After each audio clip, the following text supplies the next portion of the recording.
I think what business owners start at, you start your company and we have this vision. We know it intuitively because we're basically on a boat going for the horizon. We're just reaching as far as we can. And when we're starting out, that vision for most of us is just really fuzzy. We can't really clearly articulate it. And we lean towards finding a number because that's just the clearest thing that everyone can understand. But there's real power in starting out and getting that initial run of success, but then bringing in people that you know, love, and trust that are part of your leadership team and getting their minds together and really helping articulate what that 10-year target, it could be 30 years, it could be 5, but what is that thing out in the distance? Because we need help as visionaries to really distill and focus on that vision. And my favorite 10-year target that I share with my teams is Nike's because it has nothing to do with numbers. If you don't know it, it's real simple. Crush Adidas. Crush Adidas. Is that simple enough for your line workers, for your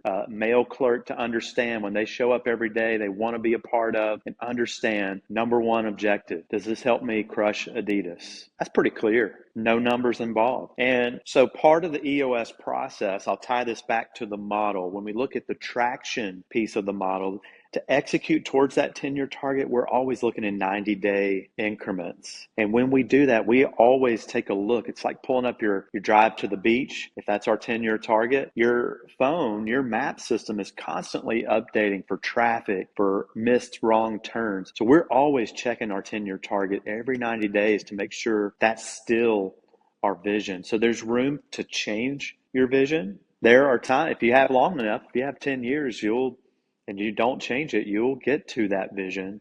I've heard that described as freedom, and I really like that. When you've reached your 10-year target, you do whatever you want. I like that. You stay on, I call that legacy. That's figuring out that's just a higher-minded view of achieving vision. But there's always a vision, there's always a place to go. We can reset that 10-year target if it changes. But if it's $100 million in 10 years, well, that sounds like a good one to me. Let's keep going. So when we talk about goals, primarily we're looking at that vision component. We store those. We have lots of free tools we give out to help, or you hire an implementer to facilitate. We call it the answering of 8 questions, and 10-year target is the third question there. So how do we facilitate that? The secret sauce of that is you're getting in a room and you've got your leadership team there, and it's my job to pull it out of you because it's in here. It's in your mind, and it's in, whether you can get us 80% of the way as the visionary or 40% of the way, it's here. And your team members are there to help push it up and get it to that 100%. It's my job to pull it out of you, to ask questions that are going to come up extemporaneously in the moment, to make sure that the person that's sitting back like this is giving us some really good feedback. I've got to call that out. If someone's chasing shiny things like a squirrel in the conversation, I've got to stop them. If someone is bullying someone else and sort of overpowering their input, I've got to call that out. I've got to get the kind of like a composer or an orchestrator to get you to move your ideas towards a definition, that 10-year target, realizing we're entrepreneurs. So we do a 20-80, 80-20 approach. It gets you at least 80% of the way there. We've got 10 years to sharpen it and sharpen it every 90 days to get better and better at it. That facilitation model is what we use for everything that we teach. But the 10-year target is the first. That's the big one. Do you want me to talk about how that sort of forms a funnel? And you notice that, and we actually don't teach it that way. I personally teach it that way. I see it too. It's a funnel. We start off in the distance, but you've got to climb up the tree and make sure you're still on track. And what's our first milestone to tell us we're getting there? That's our 3-year picture. The 10-year target and 3-year picture, those are always movable. Doesn't mean we move them, but they're movable. That we funnel into that 3-year picture because we want crush Adidas or 100 million in 10 years. We want to start painting a picture of what that looks like. What do we have to do in 3 short years to really knock a dent, be on our way? So dent in the universe to be well on our way to that 10-year target. I'll mix metaphors there. And so what we do, we start out with the basic predictors, and then we get more fine-tuned. So on 3-year picture, we're going to set what is the future date. It might be 3 years from now. It might be 26 months from now. It's going to be close to 3 years. Then we're going to do the basic predictors for revenue and profit. I mean, those are going to start to paint a picture in your mind's eye of what the company looks like in 3 years. Every company is going to have a different measurable, really helps their teams understand the scope and size of the business in 3 short years. But the big one on 3-year picture is we have 5 to 15 bullet points answering the question, what does it look like? I want my leadership teams to be able to close their eyes and see it. What are those bullet points that are going to help us see it in our mind's eye? Are we all over the Southeast or all over the country? Are we 12 offices or 1? Are we 150 or 500 employees? What does it look like? And Gail, we have got to crystallize that in their mind's eye. When they can do that, the odds of you hitting your 10-year target are going to go through the roof. And that also is going to set you up for the next series of goals that are actually planning goals that we are tracking. So that funnels us into that 1-year plan. And it starts to get a little easier. You look at those 3-year numbers, but what do we got to do in the next year to make that happen? And so you'll see the same predictors for future date, revenue, profit, and measurables. And then we start to make it real. We have 3 to 7 priorities that we call goals for the year. What are the 3 to 7 things, our business promises we're making for this year? And we say 3 to 7, not 23 or 37. If everything's important, nothing's important. We're going to fight. We're going to debate vigorously what are the 3 to 7 priorities. Less is more. I'd rather you have 3 that you do than 4 that you do and 3 that you promised and weren't able to do. Less is more. Once you've crystallized that, it makes it a lot easier to figure out what the next 90 days are going to look like. Those are going to be your rocks. As human beings, human nature tells us we're going to start fraying every 90 days from what our focus is on. So we've got to come together and figure out what are the 3 to 7 business priorities over the next 90 days to help us reach that 1-year plan. Those are going to be your company rocks. That's what's going to create a 90-day world of execution where you can go in and track your progress, learn from your mistakes, and come back and set new rocks every single quarter as we stack them up against that 1-year plan. The 90-day world also fits into the traction, the discipline and execution, accountability component of your business.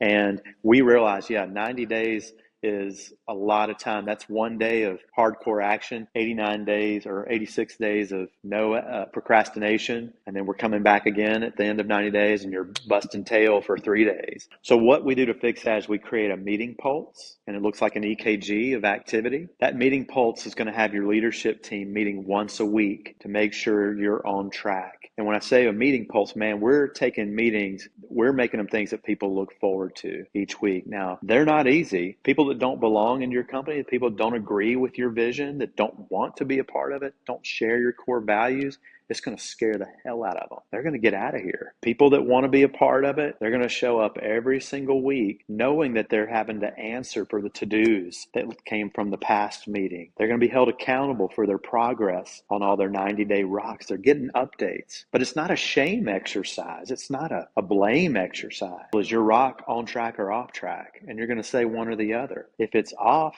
how can we help you? It gets moved to our issues list. We work it out. We help you. But if you say it's on track, you're recommitting to us that it's going to be done at the end of that 90-day period. So there's some big accountability there.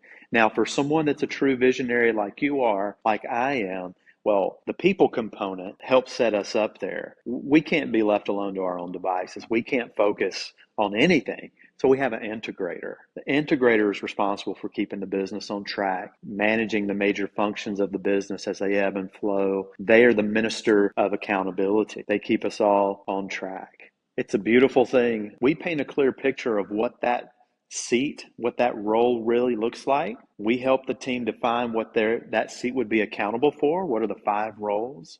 We paint a clear picture. Now they beat the company drum. They're the glue that holds everything together. They get in the trenches to help in the weeds, the day-to-day issues and problems. They help everybody play nice. They're not afraid of difficult conversations. But we preach structure first, people second. And our teams are in for a big surprise. I don't want to spoil it for anyone watching the video, but once they define what that seat looks like, then we say, well, who needs to be in that seat? And it's wide open. We are not afraid to do a real-time performance review and decide in the meeting room. That's why we're here, is to make tough decisions like that. Who gets it? Who wants it? Who has the capacity to do it?